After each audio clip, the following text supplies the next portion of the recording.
Assalamualaikum warahmatullahi wabarakatuh. Saya Darnia dari Universitas Muhammadiyah Cirebon, jurusan Pendidikan Anak Usia Dini, semester 5 UD 18A. Saya membuat video ini guna untuk memenuhi tugas mata kuliah pembelajaran terpadu atau tematik.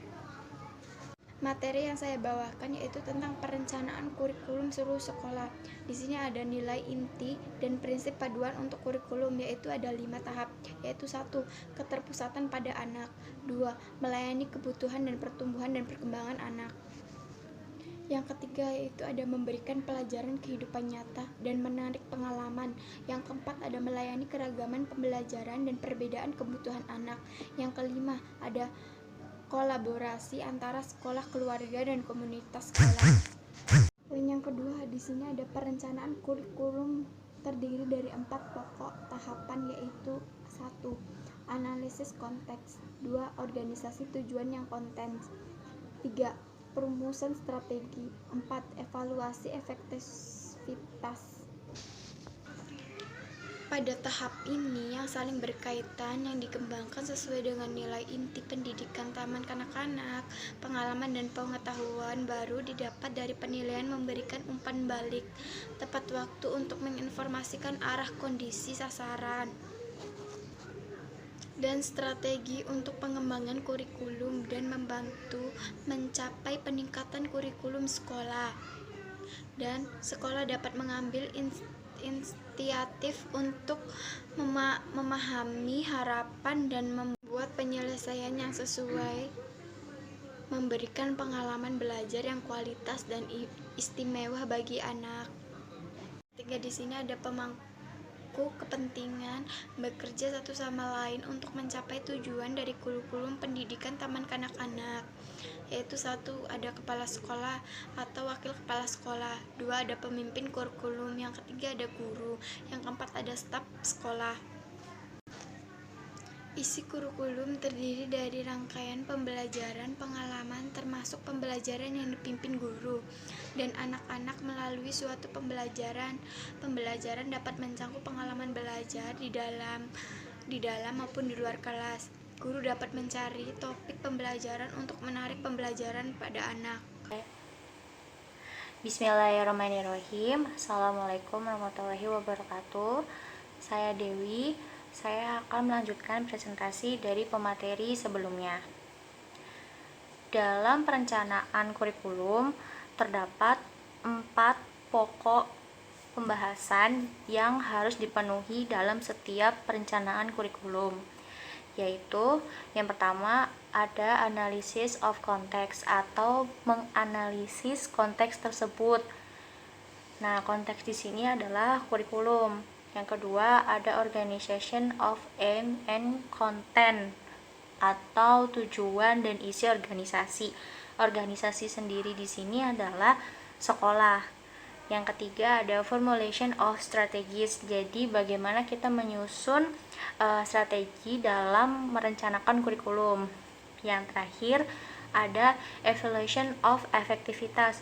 Bagaimana di akhirnya kita menilai atau mengevaluasi seberapa efektifkah kurikulum yang sudah kita rancang sebelumnya.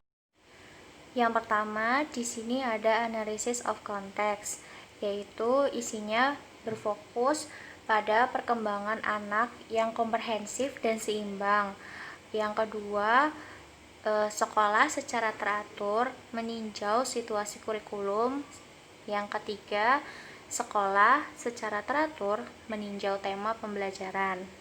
Nah, yang kedua itu ada organization of aim and content atau tujuan dan isi dari organisasi tersebut atau sekolah. Dari pokok kedua ini ada 4 unsur, yaitu kepala sekolah dan wakil kepala sekolah. Yang kedua pemimpin kurikulum. Yang ketiga guru, dan yang keempat staf sekolah. Yang pertama kepala sekolah atau wakil kepala sekolah sendiri tugasnya itu adalah memimpin guru dalam menetapkan kurikulum. Yang kedua, mendorong guru aktif berperan dalam kegiatan. Yang ketiga, menjaga komunikasi dengan orang tua, alumni, ataupun sekolah lain. Yaitu unsur kedua, pemimpin kurikulum. yaitu yang pertama, memeriksa kebutuhan anak. Apapun yang dibutuhkan anak, pemimpin kurikulum harus memeriksanya secara teratur. Yang kedua, melakukan perencanaan kurikulum. Yang ketiga, mengevaluasi kurikulum dan meninjau keefektifannya. Yang ketiga yaitu guru. Guru tugasnya memahami rasionalitas dan arahan dari penerapan kurikulum. Yang kedua, melayani sebagai model peran bagi anak-anak. Yang ketiga, mendorong pembelajaran dan pertumbuhan mereka. Yang keempat, memahami anak dan secara aktif berperan serta dalam kegiatan pengembangan. Dan yang terakhir yaitu staf sekolah. Staf sekolah di sini berperan sebagai menjadi model peran untuk anak. Jadi mencontohkan kegiatan-kegiatan selain guru mencontohkan, staf-staf sekolah juga harus ikut mencontohkan hal-hal yang baik. Lalu yang terakhir adalah memastikan lingkungan pembelajaran tetap aman dan higienis ketika proses belajar pembelajaran dilakukan.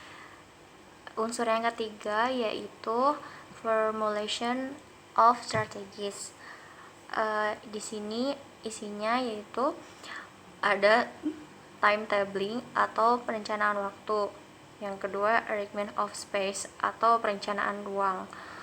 Yang pertama, timetabling di sini adalah berisi tentang aktivitas, merencanakan kegiatan, penunjuk waktu yang disarankan. Aktivitas di sini disarankan seperti kegiatan dalam dan luar, individu dan kelompok, quiet and active, dan cross and fine. Sedangkan untuk arrangement of space atau perencanaan ruang lebih ke bagaimana kita mengatur tata letak permainan ataupun tata letak yang lain di kelas ataupun di luar sekolah. Yang terakhir ada evaluation of effectivitas, di mana kita mengevaluasi akhir dari pelaksanaan kurikulum yang sudah direncanakan. Pada evaluation of effectivitas, perkembangan seimbang dalam etika, kecerdasan, fisik, keterampilan, sosial, dan estetika itu semua dievaluasi dengan cara penilaian untuk pembelajaran. Yang kedua, penilaian berkesinambungan. Yang ketiga, penilaian dilakukan otentik.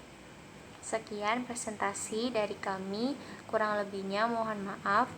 Assalamualaikum warahmatullahi wabarakatuh.